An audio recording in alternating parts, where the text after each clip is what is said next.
please take on from here. Thank you, sir. Thank you very much.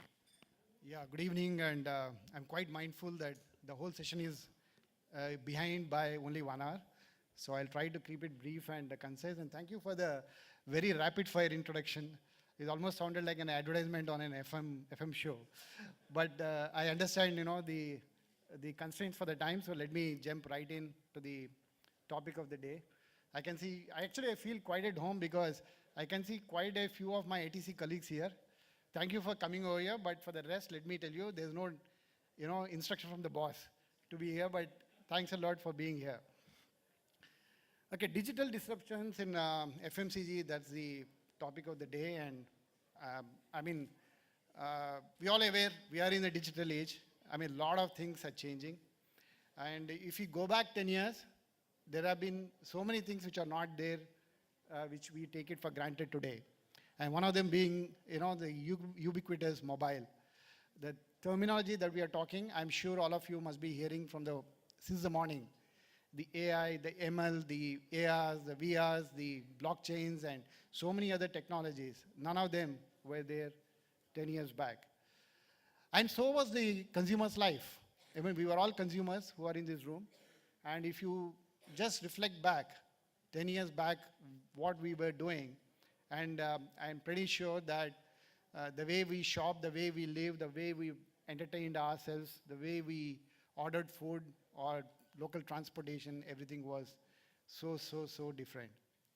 So having said that, that was 10 years back. Now if you just fast forward yourself, put your mind in front, just imagine the opportunities. It's not the question of awakening the demon, but like any technology, it all depends on how you harness the power and potential of the technology for what purpose that you are applying it for. So let's look at what's happening in the consumer side, because that's key for in FMCG sector, because it's customer centricity is something which is a mantra which everyone lives by. Maybe I don't know at the back, you can read the slides, but I will not, it's a busy slide, I will not go through in detail, but I want to point out few things which are very, very important for us to understand the topic. If you look at this, if you look at the lower right hand bottom, by 2025, it is expected that 42% of Indian population will be millennials. That is half of Indian will be millennials. They are born after 95, 20 or whatever. These are digital natives. They are born and are comfortable using technology for whatever they do. And they are going to be the consumers, and they are going to be your target groups if anyone is in FMCG space. We all know in terms of the mobile penetration, it's almost reaching 90% now.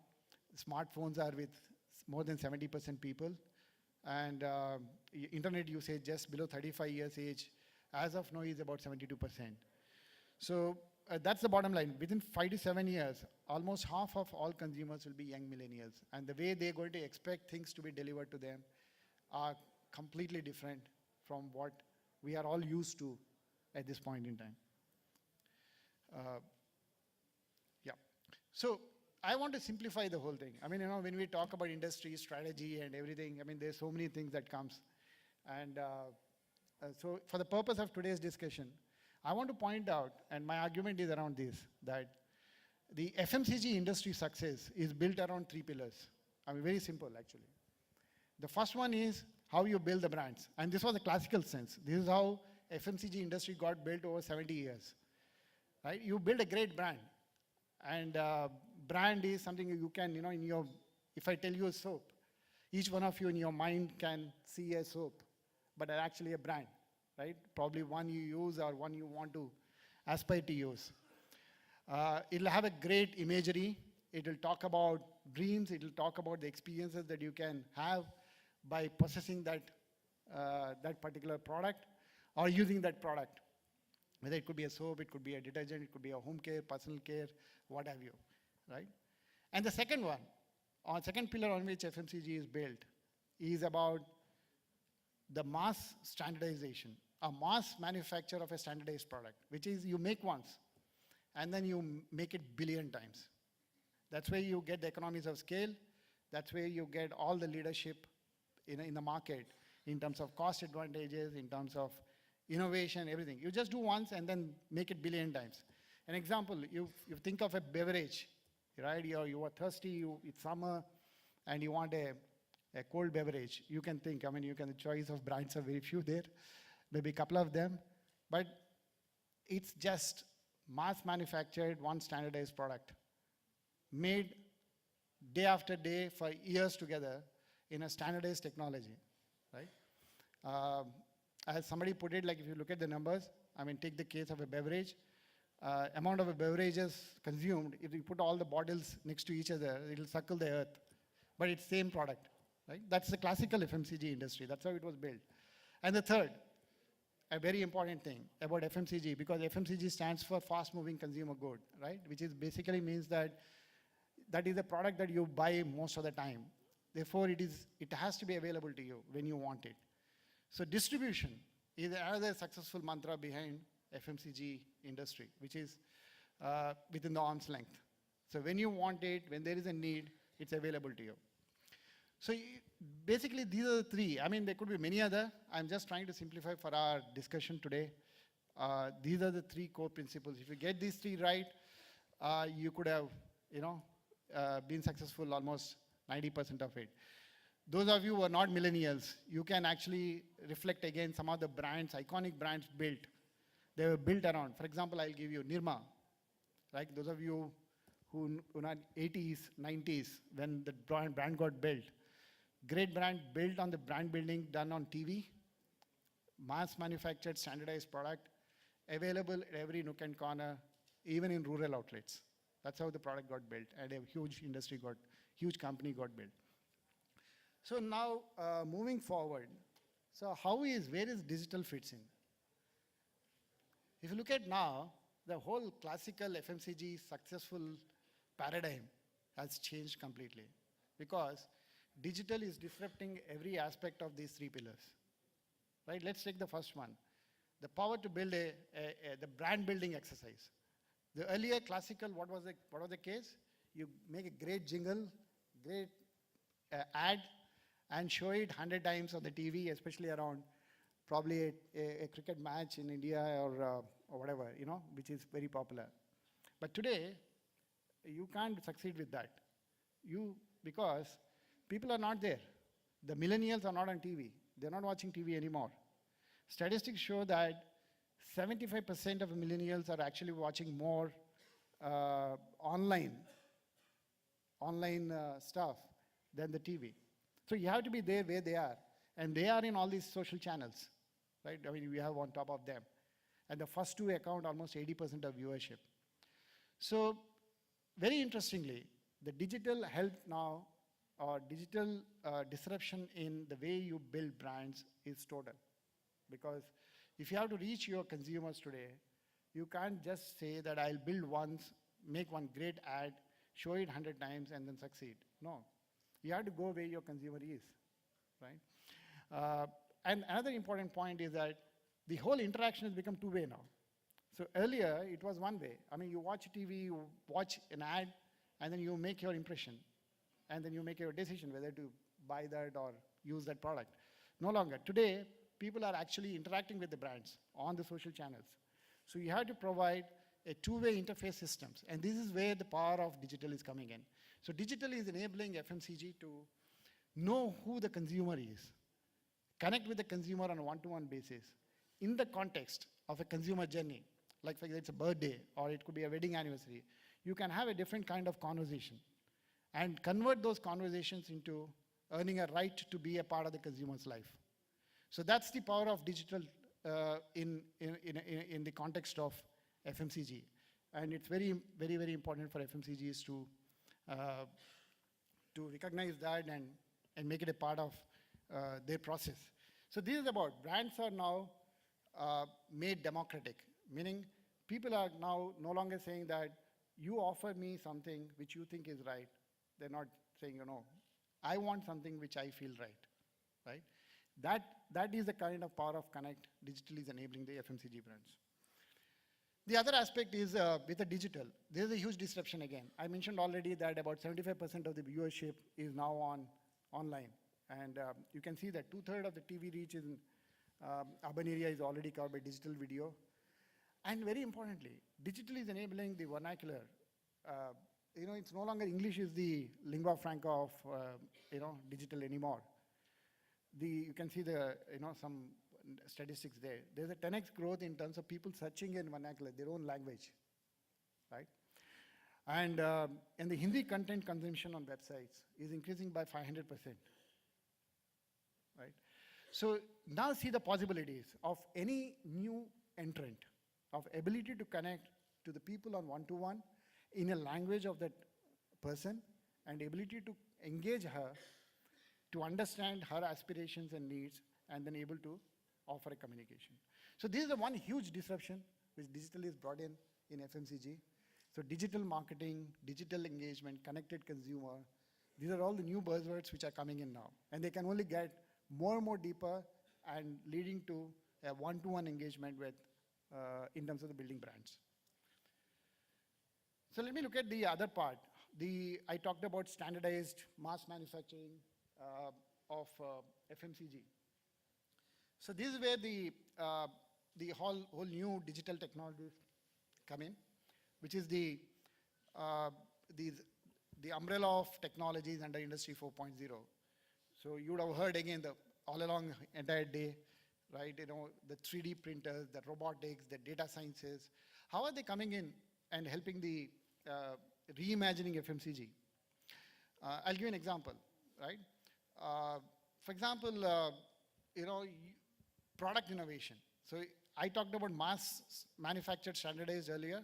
Now today, if you see an example, and I want to take an example of, say, biscuits, cookies, right? You can actually today understand what are the regional preferences even to the micro market. I mean, I can actually, in theoretical terms, we can actually go down to a granularity of even at a street level in a city and have an ability to offer a personalized, localized product at different points in different market. That's the power of digital technologies. And with the 3D printing kind of technologies developed, you can actually take it to a next level, right? With combining data sciences and combining ability to manufacture and deliver it locally near your place, we can actually custom build products, FMCG products also, and deliver to your homes or wherever you are at the time you want. And the third one is obviously the distribution part. Now we are all familiar here, right? Earlier you want to buy, you have to go to a shop or go to a store, right? Take out your car or vehicle and then go there, fight the parking and then get your shopping done. Today everything is available at a click. And it's only growing. Today organized e-commerce is at less than about 5 to 7% of the overall retail, but that's increasing at a rapid rate. In cities like Bangalore, the penetration of online grocery chains is more than 20%. Right? That's 1 in 5 buy from one of the names that are there on the slide. So rise in mobiles, digital wallets, increase in consumer spending because of increasing wealth, targeted promotions, discounts, targeting offers is going to create a golden period for FMCG. And unless the FMCG's companies look at harnessing digital in some of these 3 pillars, which I talked about earlier, you're going to have a challenge, because that's where the area of competition going to be going forward. Just to recap, one is the way you connect with consumer for the purpose of building the brand. The second is in terms of product innovation and delivering product contextualized for you. And the third is the distribution and making it available wherever you want and whenever you want.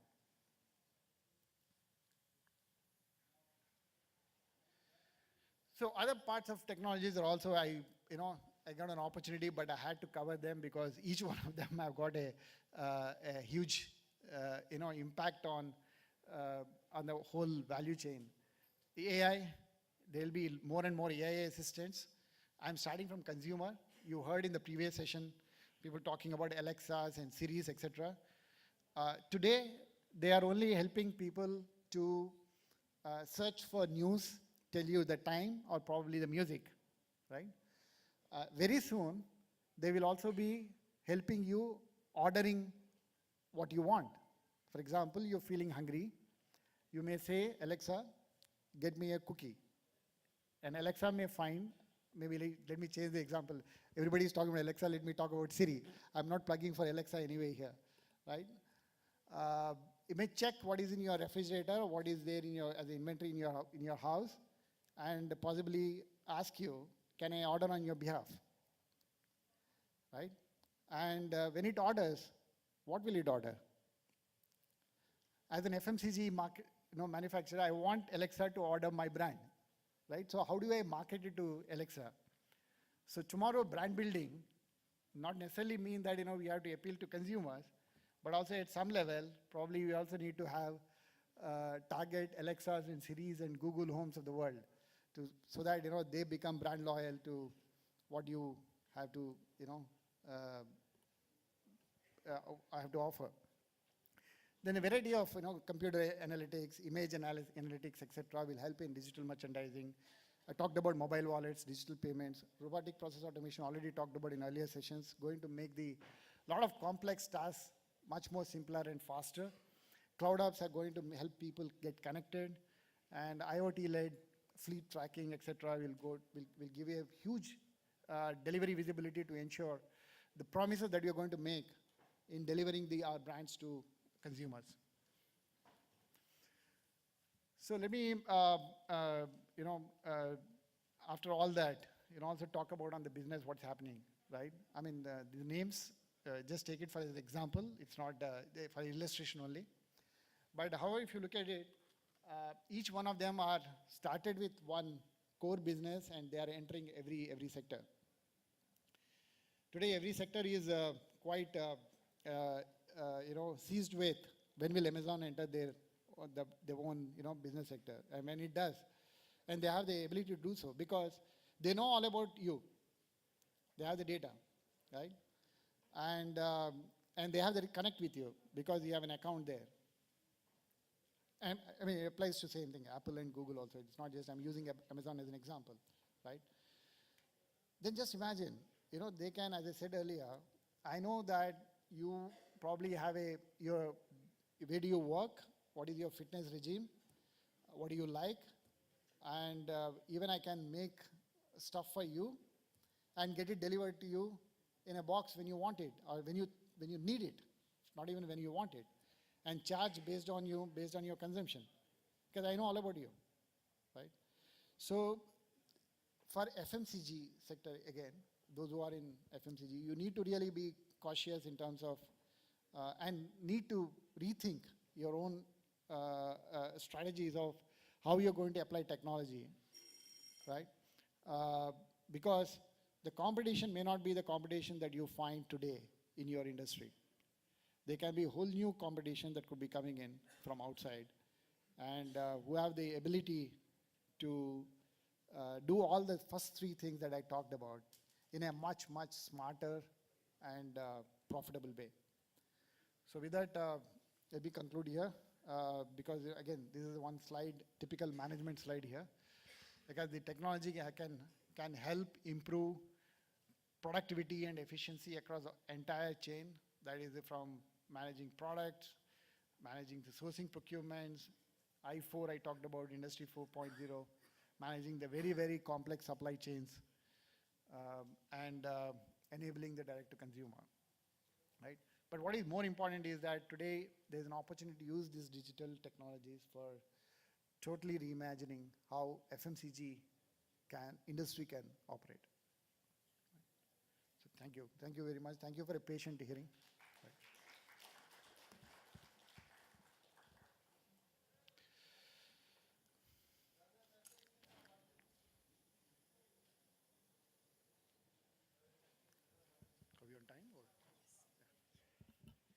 Thank you so much, sir. I would request you to kindly stay back for a while. Can I please now request Mr. Dhruva Mukherjee, Vice President, The Telegraph of ABP Private Limited, to kindly step up on the stage and present the memento to our esteemed speaker here.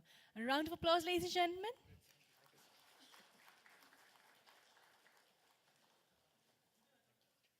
Thank you, gentlemen.